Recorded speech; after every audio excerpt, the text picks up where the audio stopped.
Mesdames, Messieurs, bonjour. Jury du dimanche, JDD avec Monsieur Abou Abel Thiam. Bonjour. Bonjour Mamoudou. Merci d'avoir accepté notre invitation. C'est moi qui vous remercie. Abou Abel Thiam, pour vous présenter aux auditeurs de cette émission sur e-radio, vous êtes journaliste, président du collège des délégués de l'ARTP, membre du secrétariat exécutif national de l'APR, Alliance pour la République, parti présidentiel au pouvoir donc, compagnon historique de Macky Sall, compagnon des vaches maigres donc, mais aussi des vaches grasses, comme on a coutume de dire. J'ai pris l'initiative de vous inviter dans un contexte très chargé pour le président Macky Sall, après sa réélection le 24 février dernier. Le chef de l'État va aborder au pas de charge la semaine qui commence demain. On sera le 1er avril, cependant rien de ce qu'il fera ne sera un poisson d'avril. Jugez-en vous-même. Prestation de serment le 2 en présence d'une quinzaine de chefs d'État et de gouvernement. Message à la nation le 3, le premier de son second mandat. Fête de l'indépendance le 4 avec le traditionnel défilé civil et militaire. Et last but not least, la formation du nouveau gouvernement. Première question, Abou Abel Thiam. Vous étiez aux côtés du président Macky Sall au moment où il enfilait son costume de président élu en 2012. Vous êtes encore là en 2019 au moment où il s'apprête à prendre les premiers actes de son second mandat de 5 ans. Que faut-il attendre de l'homme Macky Sall par rapport à la forte attente des Sénégalais qui l'ont réélu le 24 février dernier? Je vous réitère mes remerciements à Mahmoud Ibrakan pour cette invitation. Votre rappel est juste, votre rappel des faits. Il se trouve simplement que je ne suis plus à la même place.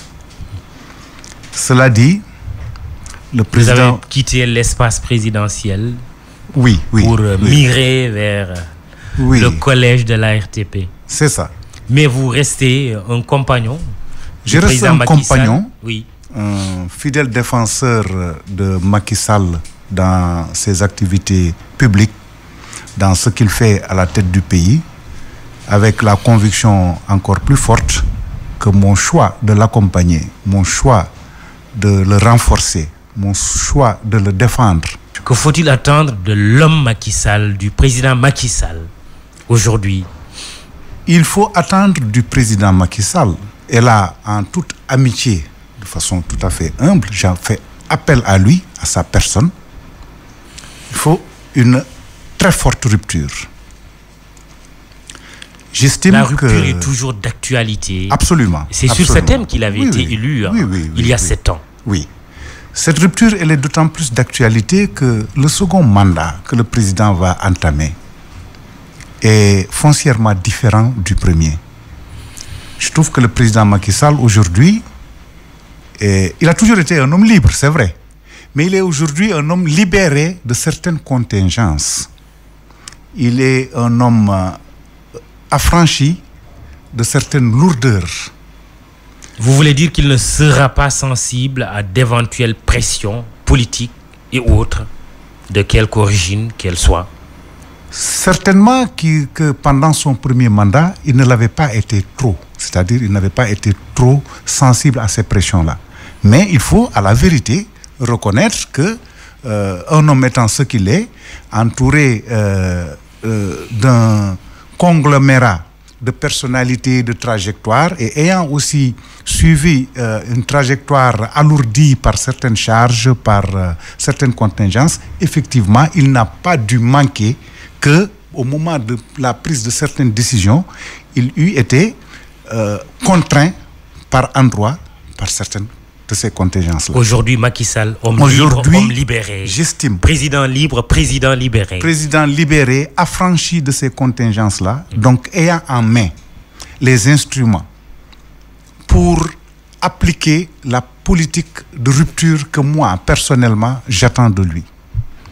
Cette politique de rupture, elle passe par une plus grande offre d'autorité.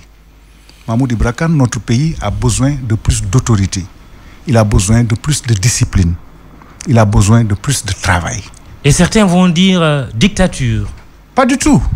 Pas du tout. Ceux qui confondent autorité et dictature ne seraient pas de très bonne foi. On peut avoir de l'autorité, de la fermeté pour mener à bien une politique sans que cela tombe dans la dictature. Dieu merci, notre pays a des institutions suffisamment solides, une démocratie suffisamment éprouvée, une population par endroits suffisamment éveillée pour que nous ne soyons pas enclins à tomber dans une dictature. Mais cela dit, ce que nous constatons dans l'espace public, ce que nous constatons comme étant le comportement de nos concitoyens dans l'espace public requiert une plus grande fermeté, une plus grande autorité pour qu'on soit tous résolument dans le travail. Un président d'autorité. Oui. Et quoi encore? Une administration libérée des contingences politiques, des citoyens sanctionnés. Où quand même il y a beaucoup de hauts fonctionnaires qui sont aujourd'hui très présents dans l'arène politique. Oui, et ça je m'en désole. Je suis de ceux qui pensent que l'administration, pour certains de ses compartiments, a besoin d'une très grande neutralité politique. Et à partir du moment où on investit certains des dirigeants de cette administration dans l'espace politique, dans l'espace politicien, on perd en termes de neutralité, on perd en termes d'efficacité. Mais ce que je demande comme ça, ce n'est pas exclusivement réservé aux dirigeants. C'est une demande qui touche tous les citoyens. Je vous parle de l'espace public, dans la rue, dans la circulation, dans les bureaux, dans les champs, partout. Il nous faut un homme sénégalensis nouveau, un homo sénégalensis nouveau, de par sa pratique, de par son rapport à la chose publique. Cela ne se décrète pas. Cela ne se décrète pas, mais cela s'incite par la pédagogie par l'exemple, la pédagogie par la sanction, positive mais aussi négative. Mais regardez aujourd'hui, Mahmoud Ibrahim Kane, ce qui se passe dans la circulation routière, pour rester sur un seul exemple. C'est une situation de non-droit, une sorte de no man's land où chacun se permet ce qu'il veut, de façon impunie. On se retrouve entre automobilistes à être exposés à la loi du plus fort, à la loi du plus nerveux ou du plus insolent. Rien ne se respecte.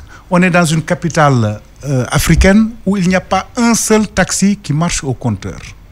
Où les automobilistes, qu'ils soient de transport commun ou de transport public commun ou des privés, se comportent comme ils veulent sur l'espace public. Et tous les jours, ça s'aggrave. Et pourtant, il y a une étude qui vient de sortir là. On en a fait écho sur iRadio, disant que Dakar fait partie des 15 pays africains où il fait bon vivre. Hein. Ah non, non, je penserais plutôt le contraire. On doit aujourd'hui nous situer parmi les 15 capitales au monde où il est extrêmement difficile de vivre de par la pollution. On ne doit pas se satisfaire de l'image de Dakar d'aujourd'hui. Elle est très mauvaise, cette image. On devrait être très loin de se satisfaire de cette image. Avec le vieux rêve senghorien, Dakar sera comme Paris en 2000. On a trop de véhicules dans Dakar, dans la région de Dakar. Est-ce qu'il n'y a pas une responsabilité aussi du président Macky Sall quand il est arrivé au pouvoir? Oui, le fait d'avoir un trop plein de véhicules à Dakar, pour reprendre vos propos, avec l'âge des véhicules. Oui, je suis d'accord avec vous. Il faut revenir sur cette mesure. Il faut revenir sur cette mesure. Il le fera. Je ne sais pas. Vous le savez. Vous l'y invitez? Je l'invite à prendre des mesures fortes dans ce sens-là. C'est des mesures qui doivent accompagner les mesures salutaires qui ont été prises et qui consistent à construire une ville comme Diamniadio, à construire un ouvrage comme le Terre et autres, mais il faut des mesures d'accompagnement. Parce qu'on ne peut pas, dans un espace qui fait 0,03% du territoire national, où se confinent 80% des activités industrielles, culturelles, tous étaient concentrés sur un espace très réduit, ce n'est pas extensible. Ce qui fait qu'il faut des mesures. Oui, terminez votre phrase. Il faut des mesures très fortes dans ce sens-là, mais il faut surtout des mesures à l'endroit des populations. Parce qu'il ne sert à rien de construire des passerelles si les passants traverse l'autoroute par des endroits où ils s'exposent à des dangers et ils exposent les autres à des dangers. Invité du JDD sur iRadio ce dimanche 31 mars 2019, dernier dimanche donc de ce mois, Abou Abel Thiam, qui est le président du collège de l'ARTP, membre de l'APR, compagnon historique du président Macky Sall. Je rappelle que vous avez été son conseiller en communication déjà quand il était Premier ministre, puis président de l'Assemblée nationale. Puis opposant. Oui. Selon des indiscrétions rapportées par la presse, le président Sall a annoncé à ses collaborateurs sa volonté d'apporter des changements. Si le septennat était sans répit pour remettre le pays sur les rails, je le cite tel que ces propos ont été rapportés par nos confrères, il parle d'un quinquennat plein de défis à relever pour répondre au mieux aux aspirations des populations. Pourrait-on assister comme premier acte à un resserrement de l'équipe gouvernementale? Vous savez, Mamoudou Ibra Kane, dans notre architecture juridique, le président de la République est dans une solitude constitutionnelle pour prendre ses décisions. Ça veut dire qu'il lui revient à lui et à lui seul de voir quel est le format adapté à sa politique pour former son gouvernement. Cela dit, personnellement, j'appelle à un resserrement. J'appelle à un gouvernement de combat pour continuer les grands chantiers que le président de la République a ouverts. Quand il dit je vais faire des changements, ça peut renvoyer à un resserrement de l'équipe gouvernementale, par exemple? Oui, le resserrement est un élément. Mais aussi le choix des collaborateurs les plus directs du président de la République, c'est-à-dire l'équipe gouvernementale. Le casting est aussi très important. Et sur ce sujet, mon point de vue est que c'est un faux débat que d'appeler à la constitution d'un gouvernement formé de ce que les gens appellent experts. Vous anticipez sur la question de Modou Mbaye sur Facebook, notre page. Le président, dans ce dernier mandat, ne devrait-il pas enlever tous les ministres politiciens et nous mettre des technocrates pour vraiment rectifier certaines erreurs commises lors du premier mandat? Pour moi, c'est une fausse vision de la fonction ministérielle que d'appeler à la formation d'un gouvernement composé d'experts. De technocrates. De technocrates ou d'experts. Technocrates, pour être La précis. fonction ministérielle est éminemment politique, Mahmoud Ibra Kane. Il n'y a pas d'école d'apprentissage de la fonction ministérielle ou de président de la République. C'est des personnalités du pays qui s'investissent dans des partis politiques, qui ont vocation à diriger et qui, lorsqu'ils parviennent au pouvoir, se retrouvent dans un gouvernement pour appliquer la politique définie par le chef de l'État, le président de la République. Un ministre, par définition et par nature, c'est un homme politique. C'est le politique qui commande. Mais ce que l'opinion, en tout cas, commande les militaires, qui commande les militaires, qui commande les technocrates, qui commande l'administration, qui commande. C'est le politique qui commande. Ce qu'une partie de l'opinion, en tout cas, retient, c'est que quand elle parle de ministre technocrate, c'est qu'elle semble dire on en a assez de toutes ces pressions, de cette façon de faire un partage du gâteau gouvernemental entre alliés. On entend même certains alliés dire nous avons besoin de plus de postes. Non, il ne s'agit pas. Des militants qui se plaignent. Est-ce que en tout cas, normalement, il ne s'agit pas d'un partage de gâteau. Il s'agit plutôt de constituer une équipe de travail où cette équipe applique ce que le président de la République a présenté aux Sénégalais comme étant son programme. Mamoudou Ibra Kane, je ne peux pas comprendre qu'on arrive à la formation d'un gouvernement et qu'on fasse appel à un expert qui n'a jamais été dans la politique, qui n'a pas donné son coefficient personnel dans la trajectoire du président de la République. Non. Ils font partie quand même du Sénégal. Ils font partie du Sénégal, mais ils doivent rester à leur place. Place qui est un technocrate n'a pas sa place dans un gouvernement. Pour moi, non. Ah oui? Pour moi, le technocrate, il a une place éminemment importante, c'est d'être dans des cabinets, d'être dans l'administration, mais d'être commandé par un politique. C'est ça la vraie nature de la politique. Mais politique. il se trouve que le politique lui-même a intérêt à être technocrate. Non. À être compétent. Non. Être politique n'est pas dissociable d'être compétent. Vous n'allez pas me dire que pour être compétent à mener la politique du pays, on peut être politique et technocrate et politique. Oui, on peut l'être. Mais il n'est pas dit que lorsqu'on est politique, on n'est pas compétent, ou bien lorsqu'on est technocrate, on est compétent. C'est pas dit. Le fonctionnement normal de nos institutions, c'est que le ministre, il est politique. Il a maintenant autour de lui un cabinet d'experts, un cabinet d'administrateurs, un cabinet d'administratifs qui sont là pour exécuter la politique définie par le président de la République et dont le ministre est le relais. À partir de ce moment, il ne peut pas y avoir d'équivoque. Mais lorsque justement on est dans le mélange des genres, qui consiste à aller chercher des experts, des technocrates qui d'ailleurs, pour la plupart des cas, lorsqu'ils arrivent dans le gouvernement, ils commencent à goûter à la politique et à faire leur apprentissage de la politique. Ça fait un mélange des genres qui n'est pas propice à la bonne application de la politique gouvernementale. Il faut que chacun reste à sa place et sache que la place qui lui est dévolue, qu'il a choisie, est une place éminemment importante, mais parce que autrement, l'armée serait, le ministère des forces armées serait dirigé par des experts militaires, le ministère de l'Intérieur par des experts policiers, ou bien, je ne sais pas, on peut continuer, le ministère de l'Agriculture par des experts de l'agriculture. Ce n'est pas ça, ce n'est même pas un gage de réussite.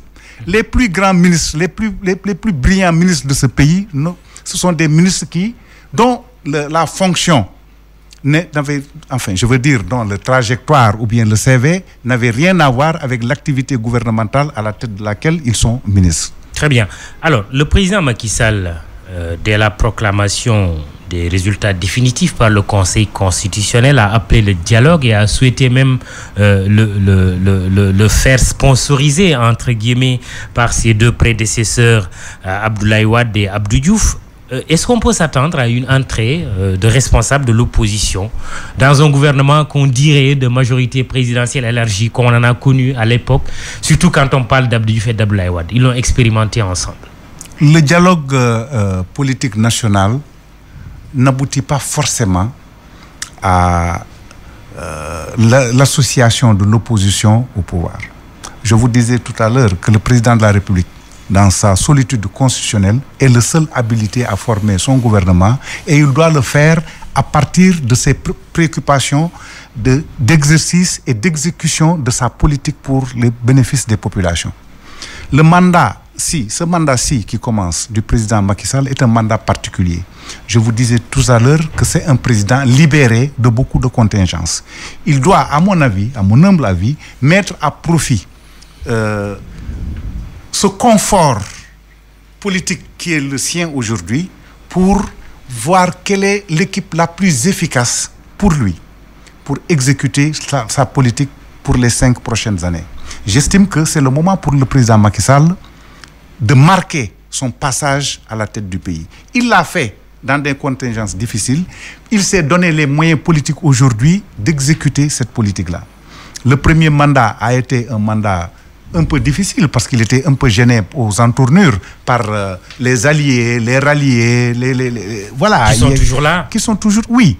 Mais aujourd'hui, j'estime qu'il est affranchi de tout cela et qu'il a les moyens de marquer son passage à la tête du pays de façon encore plus bénéfique pour les populations. Que voulez-vous dire concrètement? Il n'est pas obligé de continuer à gouverner, juste pour donner quelques exemples, avec le PS, avec l'AFP, avec le PIT, avec la LD. C'est ça, c'est ça le fond de votre pensée? Non, ce n'est pas le fond de ma pensée. Oui. Je veux dire que dans le PS, dans l'APR, quel que soit le vivier vers lequel dans lequel il va puiser les éléments qu'il estime être les meilleurs relais de sa politique, il faudrait qu'il le fasse en ayant en tête un seul objectif, à savoir l'efficacité de l'exécution de sa politique. Bon an, mal an, malgré toutes ces contingences-là, au bout de 7 années qu'il vient de boucler, le président Macky Sall a réussi des prouesses extraordinaires.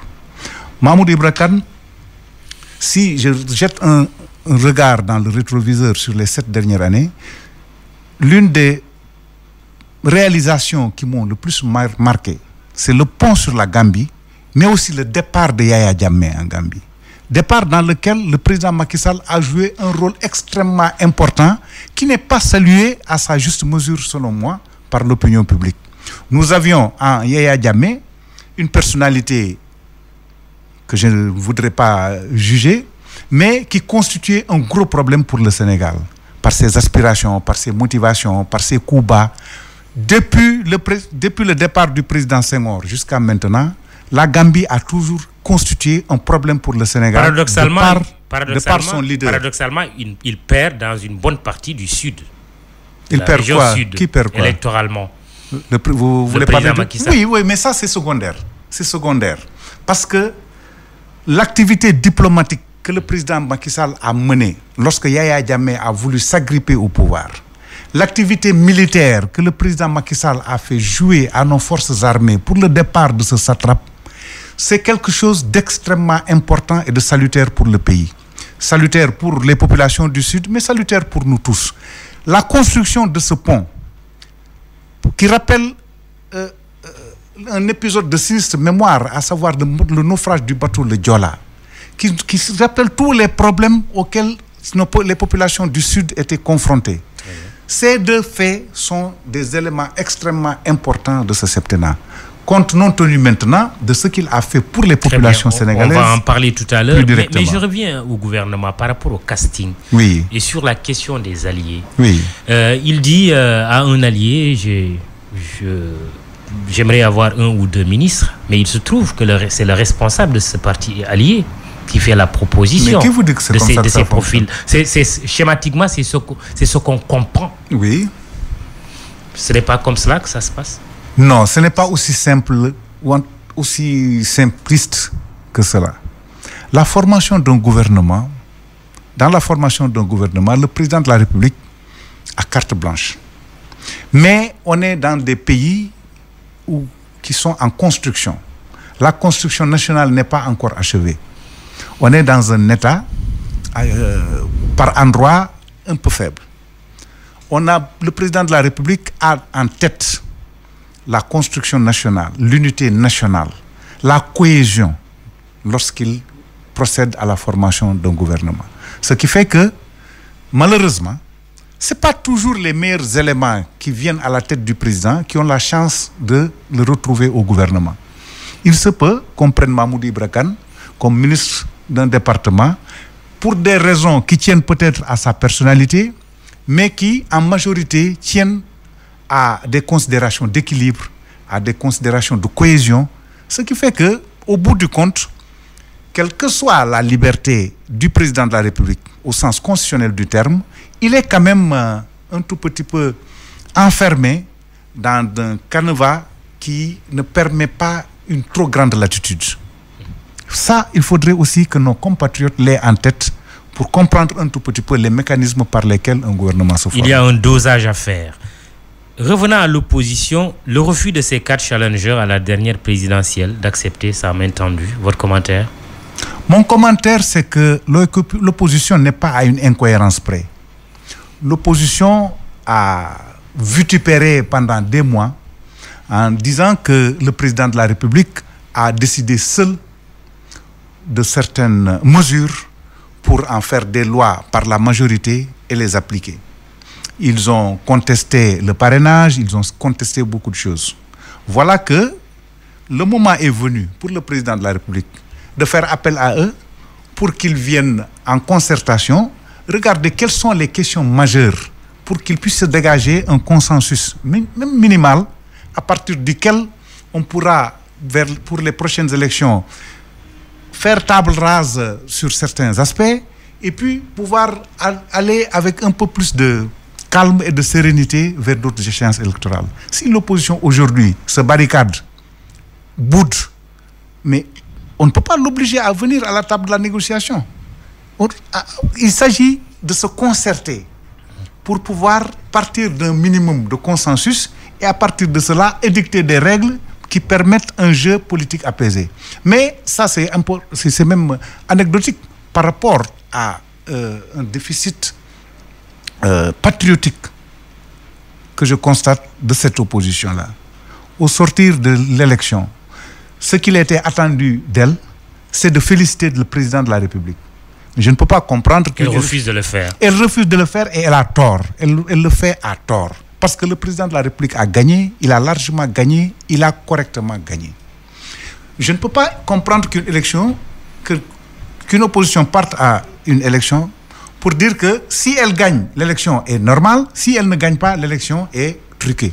C'est quand même un renversement de la chose qui est un peu fort de café, si vous me passez l'expression. Est-ce qu'une amnistie de l'ancien ministre Karim Wade, déjà bénéficiaire d'une grâce, et une grâce ou amnistie de l'ancien maire de Dakar, Khalifa Sall, doivent figurer parmi des sujets de discussion? Je ne sais pas trop. Entre le pouvoir et l'opposition, entre le président Macky Sall et son opposition. Ma position personnelle, qui n'est pas très importante dans ce débat, c'est que il s'agit de deux personnalités politiques qui ont été aux affaires et qui, par les mécanismes judiciaires de notre pays, ont été coupables de faits incriminés par la justice. Ils sont aujourd'hui en train de payer, en tout cas pour Khalifa Sall. Karim Wade, lui, étant hors du pays. A bénéficié d'une grâce. Ayant bénéficié d'une grâce. Oui. Pour moi, à partir du moment où leur culpabilité a été manifestée par la preuve judiciaire, à partir du moment où ils ont payé ou commencé à payer, je ne vois pas de problème majeur à une amnistie qui pourrait installer une sérénité propice au travail. Vous êtes favorable à une amnistie pour favorable, c'est trop dire. Je veux dire que je ne suis pas contre. Je ne suis pas quelqu'un qui prône cela, mais je ne serai pas non plus contre. Parce que l'un dans l'autre, le bénéfice de la sérénité politique qu'on peut en tirer, et puis le fait qu'ils ont déjà commencé à payer, ils ont déjà commencé à vivre dans les lieux de la détention pour tous les deux d'ailleurs. J'estime que le reste, c'est une question de jours ou de mois, ce n'est pas très très important. Question vocale de nos auditeurs. Aliou Diassé. On a constaté que dans le gouvernement de Boun Abdallah Dionne, les jeunes et les femmes ne sont pas bien représentés. Qu'est-ce qui explique ça? Ma deuxième question est que si vous êtes à la place du président Macky Sall comme président de la paix, qu'est-ce que vous allez faire? Vous allez vous séparer de vos alliés comme AFP, PS, LD et renforcer la paix. Ma dernière question est que qu'est-ce que vous pensez du cumul des fonctions? Comme vous avez cumulé deux fonctions récemment, comme le président du conseil de surveillance de l'Agence nationale des affaires maritimes, mais je suis le porte-parole du président. Comment vous avez vécu ce cumul de fonctions? Était-il un fardeau ou bien était une tâche facile? Je voudrais poser la question en participant à l'émission, de savoir qu'est-ce que la CEDEAO envisage et l'Union africaine pour le Mali. Et à chaque fois d'attendre la réaction de l'ONU pour les conflits en Afrique. Merci beaucoup. Nous reviendrons sur le Mali, ça fait partie des thèmes de cette émission. Le premier auditeur d'abord qui estime qu'il n'y a pas suffisamment de femmes dans le gouvernement Boun Abdallah Dionne. Mamoudou, la Constitution ne connaît pas de femmes. La Constitution ne connaît pas de jeunes ou de vieux. Il ne s'agit pas pour un ministre, lorsqu'il est nommé au gouvernement, d'aller représenter une entité ou un compartiment de la population. Un vieux, passez-moi l'expression, peut très bien être le ministre de la Jeunesse. Peut-être c'est pour des problèmes de confort ou d'image ou de symbole qu'on nomme une femme ministre des femmes ou ministre de l'action sociale. Mais ce n'est pas forcément dit que le meilleur défenseur de la cause de la femme est toujours une femme. Ce n'est pas toujours le cas. Mais plus fondamentalement... Ici, on parle du nombre. Oui, vous savez, le nombre n'est pas... Moi, je suis contre la disposition arithmétique, donc artificielle des choses. Oui, mais pourquoi le déséquilibre ne serait pas en faveur des femmes, par exemple, dans un gouvernement? Mais pourquoi pas? Justement, c'est ça la question. La question, je salue la pertinence de ce renversement de la question, à savoir pourquoi il n'y aurait pas plus de femmes. Qu'il y ait aujourd'hui 90% de femmes au gouvernement, ça ne me gênerait pas du tout.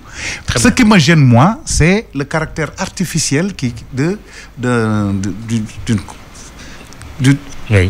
d'une disposition gouvernementale qui consisterait à mettre 50% de femmes, 50%. Parce que moi, je suis fondamentalement contre la parité. On parle en parlant de cela. Bon? Ah oui. Surtout dans notre dispositif. D'abord, je trouve que c'est un gros hiatus, une grosse incohérence d'avoir une armature juridique qui admet la polygamie et en même temps la parité. C'est incohérent. Pour moi, c'est aussi être antiféministe que de prôner la parité. La Constitution connaît les citoyens. Qu'il y ait plus de femmes ou plus d'hommes, ce n'est pas important. L'essentiel, c'est que la cause des femmes soit défendue. Passons rapidement aux autres questions. Le président Macky Sall, président de l'APR, par rapport à ses alliés. Oui. Très rapidement. Je parlais d'un président libéré. Il est libéré de tout.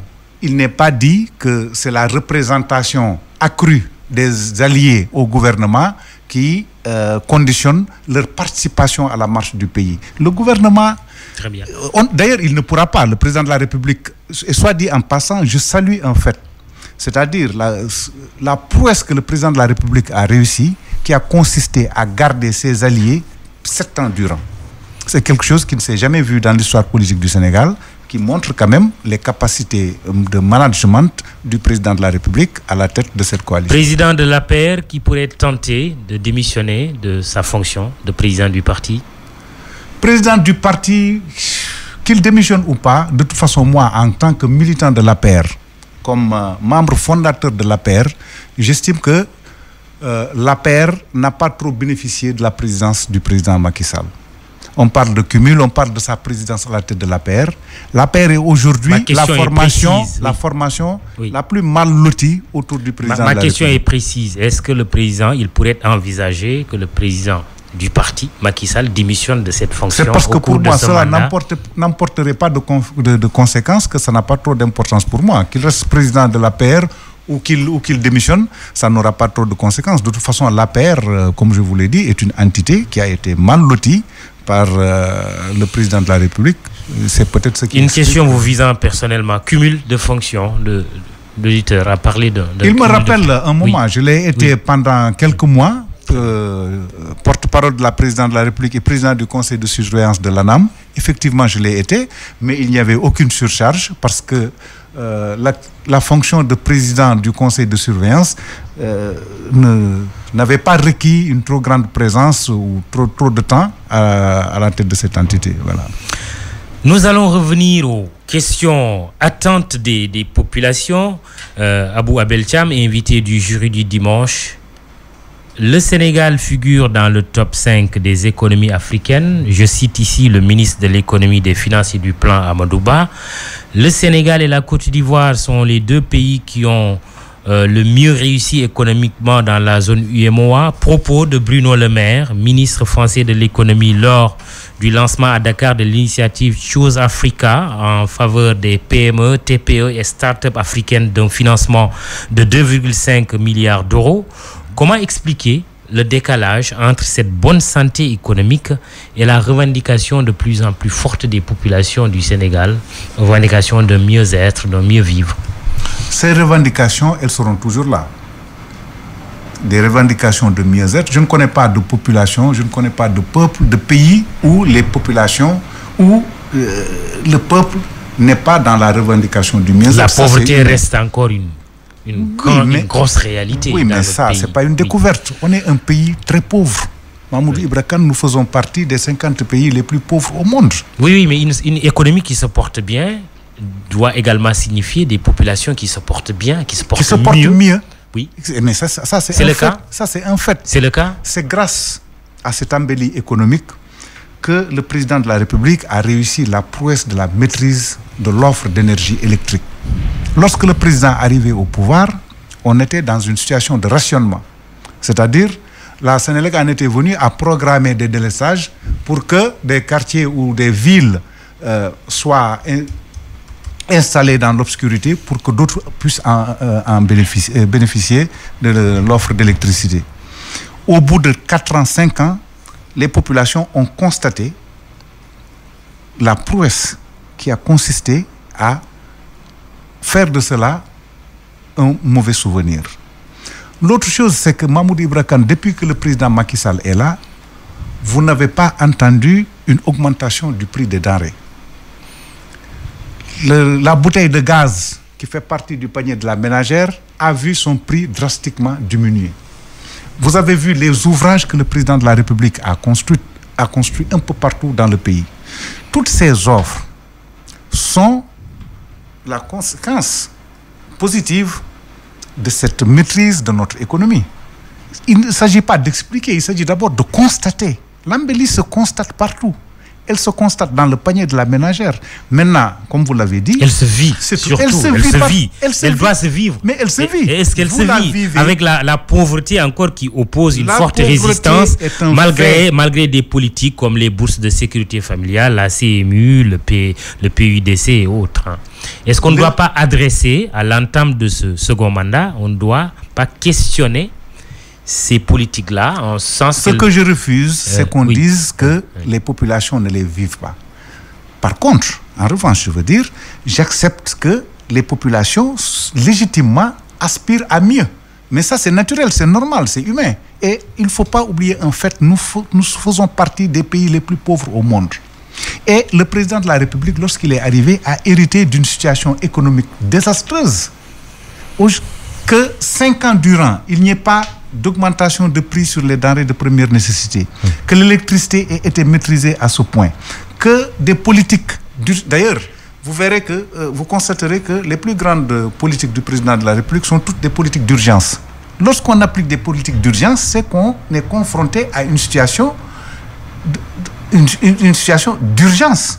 Et cette urgence-là, elle procédait d'un affaissement de notre économie, d'une situation c'est comme le PUDC, le PUMA. Le PUDC, tous ces U-là, c'est des U d'urgence. Et il faut maintenir ces urgences? Il faut les maintenir tant que l'urgence pour les populations se traduit par la demande d'eau potable, la demande... Un pays où encore tout est urgent? Un pays où tout est urgent, un pays où on a fait un énorme pas dans beaucoup de secteurs.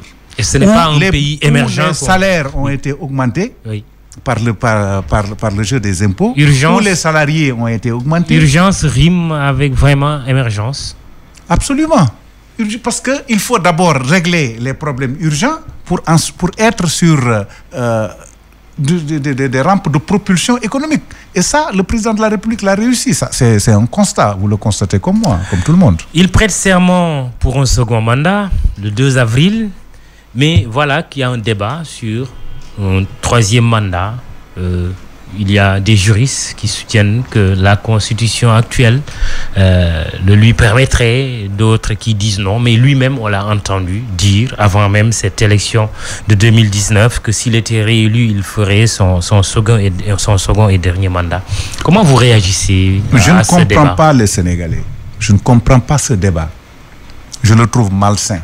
Parce que s'il faut aller dans la Constitution, chercher dans des interstices des articles pour y dénoter une volonté d'un troisième mandat, je trouve que c'est être de très mauvaise foi, excusez-moi du terme. Ce qu'il y a, c'est que le constituant sénégalais, le premier constituant sénégalais, c'est le président de la République, parce que c'est lui qui a soumis ce texte au référendum des Sénégalais. Dans sa volonté exprimée publiquement et qui cadre avec l'aspiration du peuple sénégalais, c'est que tout président de la République a droit à 2 mandats. Maintenant que ça c'est clair, pour moi il n'y a pas de débat là-dessus. Le président, au bout de ces 5 prochaines années, aura fait deux mandats. Il ne sera plus en possibilité d'en demander un autre, en tout cas consécutivement. C'est clair, c'est net et précis. C'est ça la volonté du peuple, c'est ça la volonté du constituant. C'est ce que le président de la République a dit. C'est ce pourquoi moi, je me bats aussi. Ce qui ouvrirait sa succession. Y a-t-il une guerre de succession aujourd'hui? Je ne la sens pas. Je ne sens pas de guerre de succession. On va attendre. Il y a une échéance pour cela. Ce sera les élections. la tentative du dauphin aussi. Vous savez, d'avoir un Mamoudou dauphin, Ibra Kane, du pour dauphinat. moi, Vous pensez que le président Macky Sall est homme à penser à un d'abord, schéma je vous de dirais dauphinat? que le destin d'un dauphin, c'est d'échouer. Sur la plage ou en politique. C'est clair. Je ne vois pas de dauphin. Je n'en veux pas. Et j'estime d'ailleurs que c'est adopter une position. Vous parlez de vous. Je parle du président Macky Sall. Je ne suis plus son porte-parole, vous l'aurez remarqué. Oui. Alors, il peut être tenté par ça. Non, il ne devrait pas. En tout cas, en toute humilité, et je l'invite à ne pas le faire, et je ne le vois pas le faire. Parce que pour moi, le dauphinat, s'inscrire dans une stratégie d'installation d'un dauphin, c'est même mépriser le peuple. Et c'est affaiblir celui qui serait tenté de le faire. Si l'on veut, si on aspire à devenir président de la République, qui est une fonction la plus importante du pays, il faut s'éprouver en allant de son propre chef, par son propre coefficient personnel, demander les suffrages des Sénégalais, mais ne pas passer par des raccourcis ou bien demander la courte échelle par le président de la République en fonction. C'est d'abord casser quelqu'un que de le présenter comme un dauphin, parce c'est l'infantiliser. Parce que si on a besoin de l'onction du président de la République en fonction pour pouvoir aspirer à devenir soi-même président de la République, c'est qu'il manque à nous-mêmes quelque chose. Quelqu'un qui aspire à diriger son peuple ne doit pas avoir de parrain.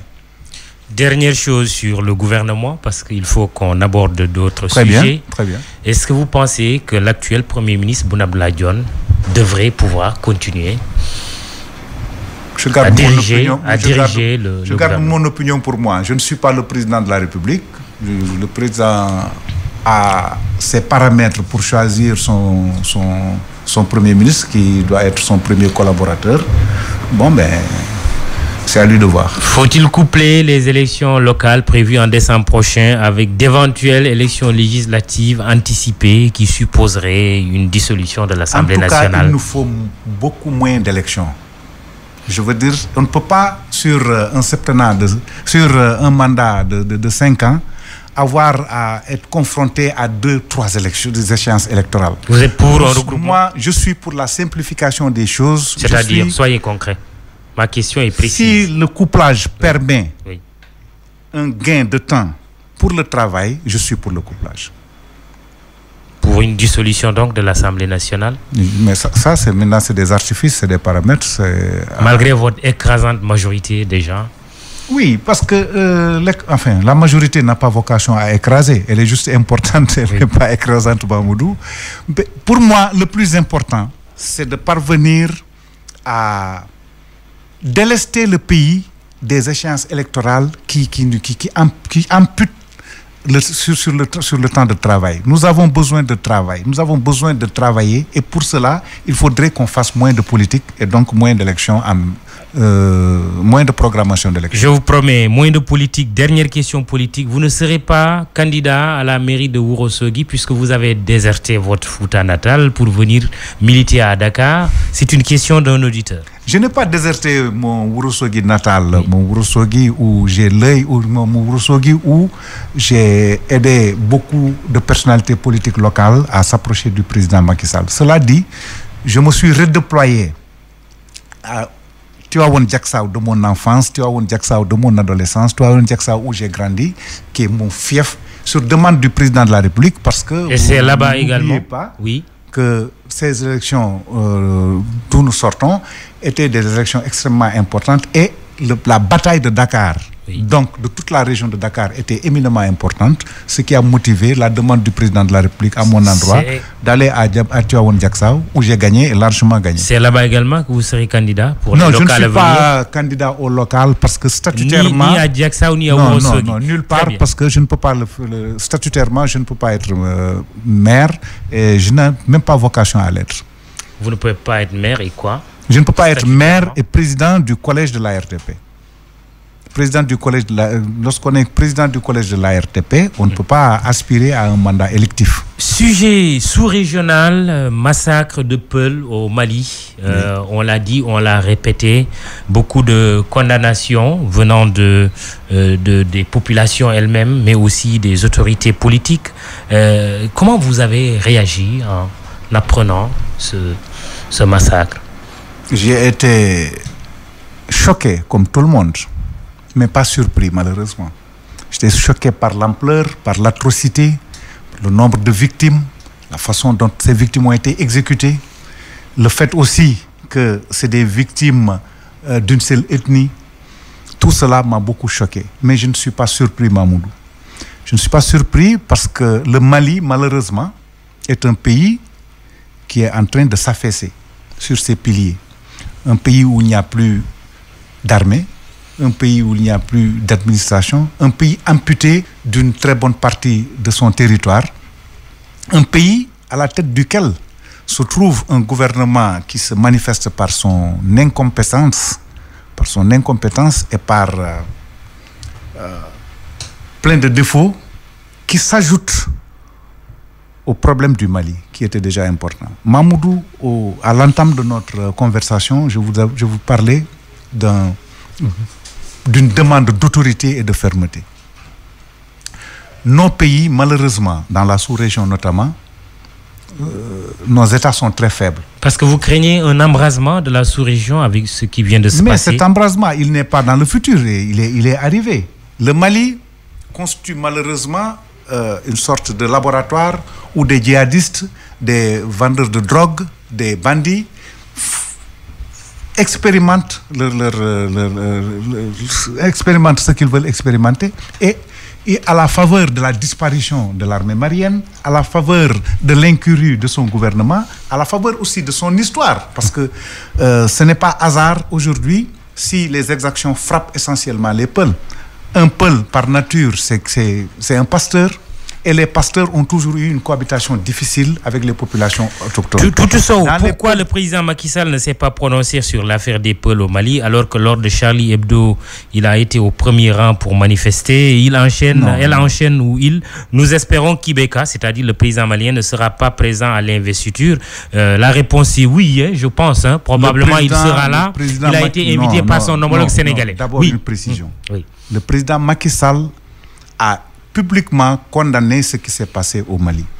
Il l'a fait et de façon très très ferme. C'est ce qu'on a vu également sur son... Le président Ibeka, dont il a parlé, n'a pas invité à une manifestation chez lui, il n'a pas invité les chefs d'État à une manifestation chez lui, comme l'avait fait le président Hollande dans la marche qui était contre le Charlie. Et je voudrais dire une chose, il faudrait que les gens comprennent une chose.